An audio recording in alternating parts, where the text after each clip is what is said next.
Assalamualaikum warahmatullahi wabarakatuh. Hai teman-teman semuanya, selamat datang kembali ya di channel Studio Horor. Bagi kalian yang baru saja bergabung atau mengunjungi channel ini, channel Studio Horor akan membahas berbagai cerita misteri. Tentunya dalam bentuk kemasan podcast. Studio Horor kali ini akan menceritakan mengenai penghuni asrama. Cerita misteri ini bersumber dari Miptul. Sebelum kita membahas lebih lanjut, alangkah baiknya silahkan melakukan subscribe terlebih dahulu ya, agar bisa mengikuti video terbaru dari Studio Horor berikutnya. Ceritaku ini berawal dari pengalamanku di awal tahun, pada saat masuk perguruan tinggi kesehatan. Mahasiswa baru diwajibkan untuk tinggal di asrama yang telah disediakan oleh pihak kampus. Kami mahasiswa baru tak tahu bahwa setiap ada orang baru yang menempati asrama tersebut, selalu ada penyambutan dari mereka, penghuni asrama yang sebenarnya. Setelah ospek selesai, kami menjalani hari-hari seperti layaknya mahasiswa pada umumnya. Tapi malam itu, salah satu temanku begadang. Bukan karena sedang mengerjakan tugas, tapi dia sedang asik dengan ponselnya.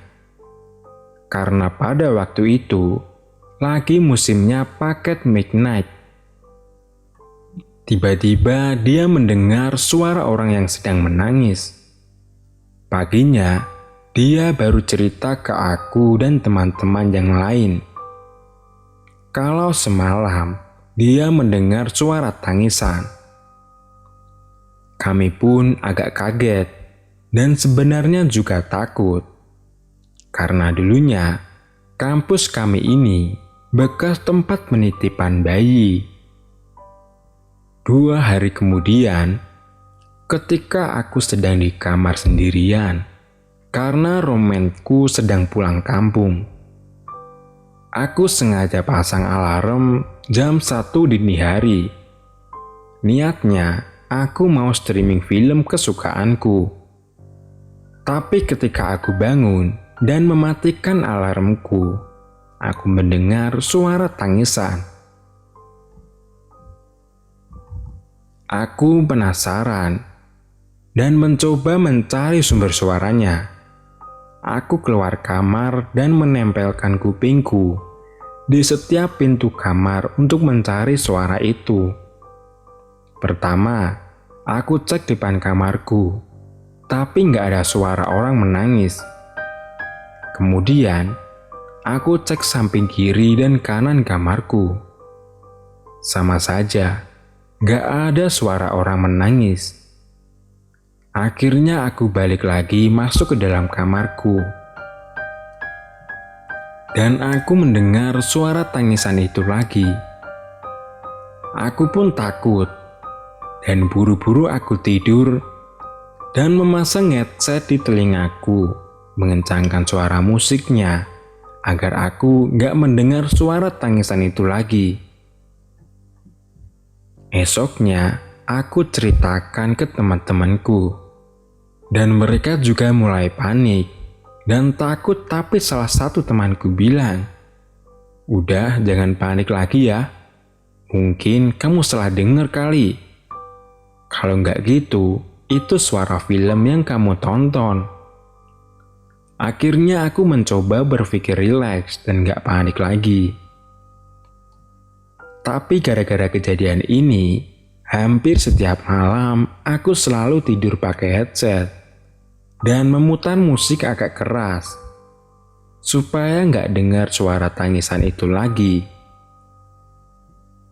Pagi harinya, sekitar pukul 5 pagi, temanku bilang kalau dia bosan dengan tatanan kamarnya. Salah satu temanku bilang, "Oke, nanti kita tata ulang kamarnya ya." kalau jam sudah istirahat. Sekarang kita siap-siap berangkat kuliah dulu ya. Nah, saat jam istirahat, mereka balik ke asrama dan menata ulang kamar. Lemari yang awalnya berada di pojok kamar, mereka geser ke arah jendela. Kemudian mereka makan dan sholat dan balik lagi untuk kuliah. Tapi ketika mereka pulang kuliah, sekitar jam 5 sore, temanku balik ke asrama dan dia kaget saat masuk kamar. Lemari yang awalnya sudah dipindahkan ke sisi samping jendela, malah pindah dan balik lagi ke posisi semula, yaitu di pojok kamar. Sedangkan saat itu nggak ada yang balik ke asrama, karena kami betul-betul full kuliah, dari jam istirahat siang sampai dengan sore. Spontan, temanku teriak histeris ketakutan, dan akhirnya teman-temanku yang lain pada panik dan heboh buru-buru nyamperin dia. Kami buru-buru nyamperin dia ke kamarnya. Kami lihat memang lemari itu posisinya berada di pojokan kamar. Tapi temanku ngotot, sampai sumpah-sumpah, kalau dia udah mindahin lemarinya ke samping jendela tadi siang. Pas istirahat, lalu mereka langsung berangkat lagi ke kampus. Dan juga mengunci pintu kamar. Nggak mungkin juga ada yang bisa masuk. Karena kamarnya cuma punya satu kunci. Itu dibawa oleh temanku. Belum selesai kami panik dengan cerita dia. Tiba-tiba ada yang melempar uang 2000-an. Di uang itu tertulis, "Halo, ini Mbak Jenggot. Salam kenal ya." Begitu inti tulisannya. Karena gambarnya sudah nggak ada di HP-ku, jadi aku nggak bisa kasih lihat ke kalian. Karena kejadian itu, kami takut dan tidur rame-rame di lantai. Kami tidur bersepuluh. Di hari lain, sebelumnya kami lagi mau jalan bareng keluar buat beli makanan. Saat itu rencananya kami mau beli mie setan di luar kampus. Karena kami bosan dan gak mood sama makanan di asrama. Anehnya tiba-tiba badanku panas dingin saat mau pergi. Aku turun ke bawah dan berjalan sampai pintu utama asrama. Di situ aku nggak tahu kenapa aku berhenti dan diam sambil melihat ke arah kamar temanku.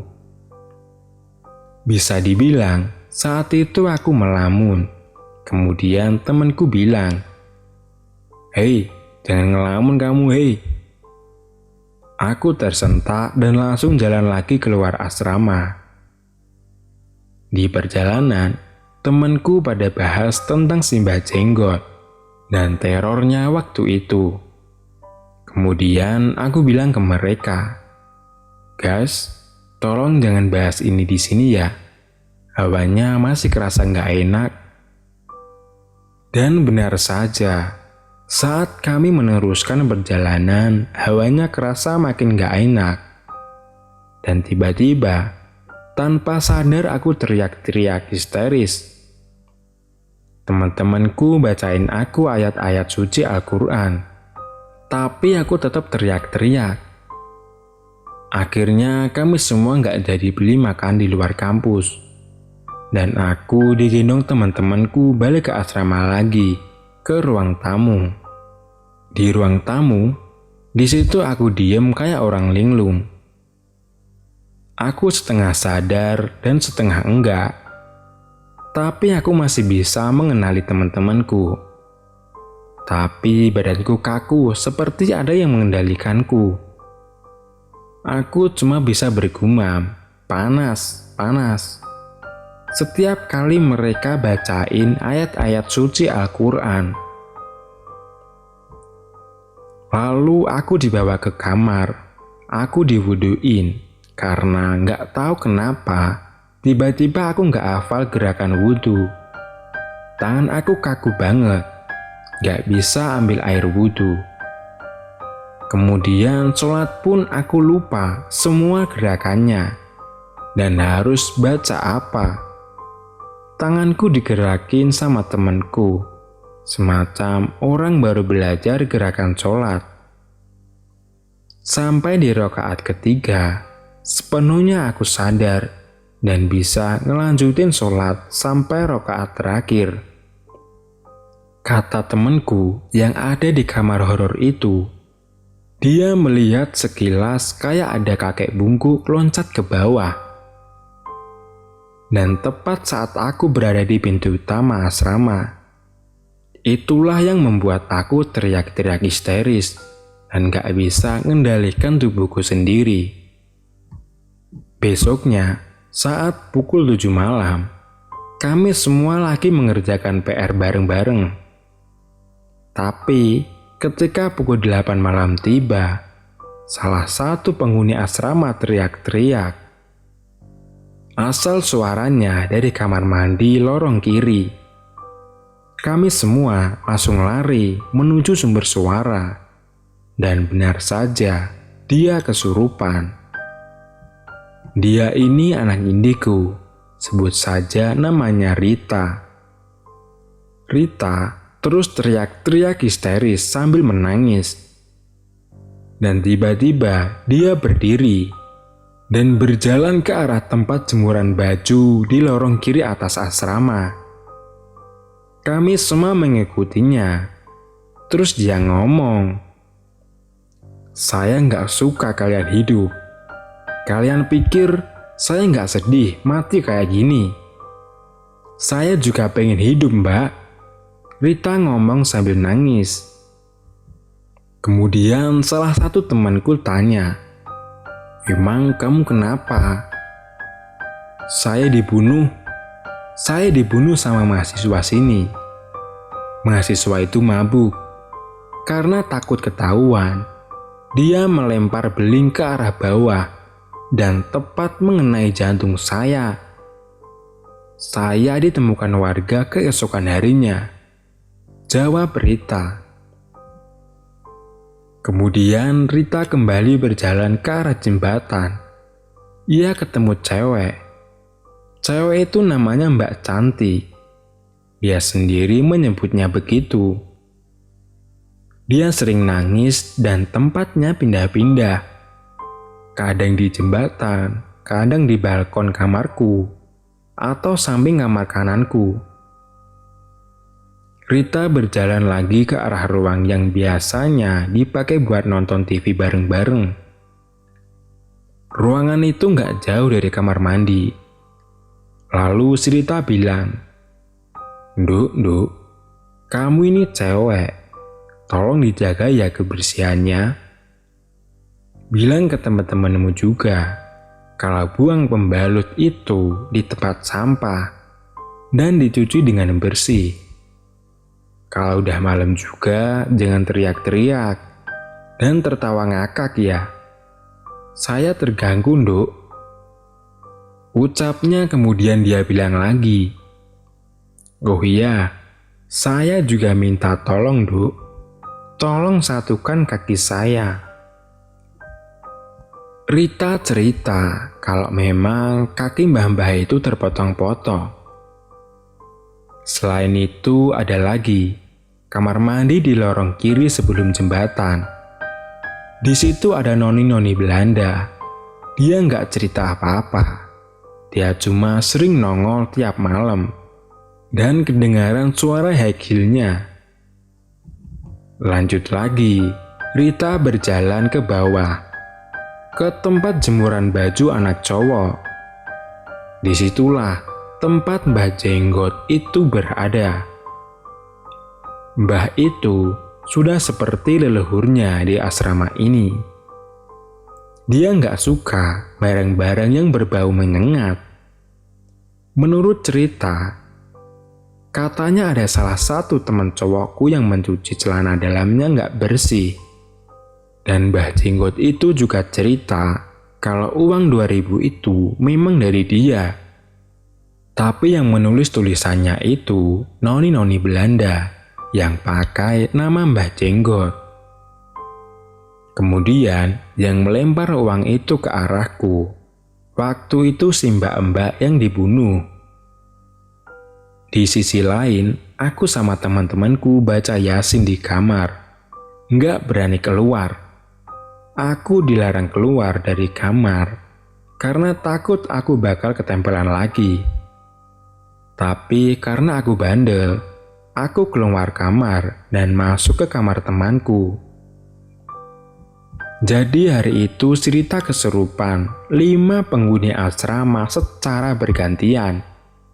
Dari pukul 8 malam hingga pukul 10 malam. Bagiku ini pengalaman sangat menyeramkan yang pernah aku alami. Jadi memang setiap tahunnya, mahasiswa baru yang tinggal di asrama tersebut selalu disambut oleh mereka. Tapi 2 tahun ke depan, kejadian tersebut berangsur-angsur berkurang. Dan hanya menjadi sebuah misteri. Cerita pun selesai. Terima kasih banyak ya teman-teman karena sudah mau menonton video terbaru dari Studio Horor. Sekian.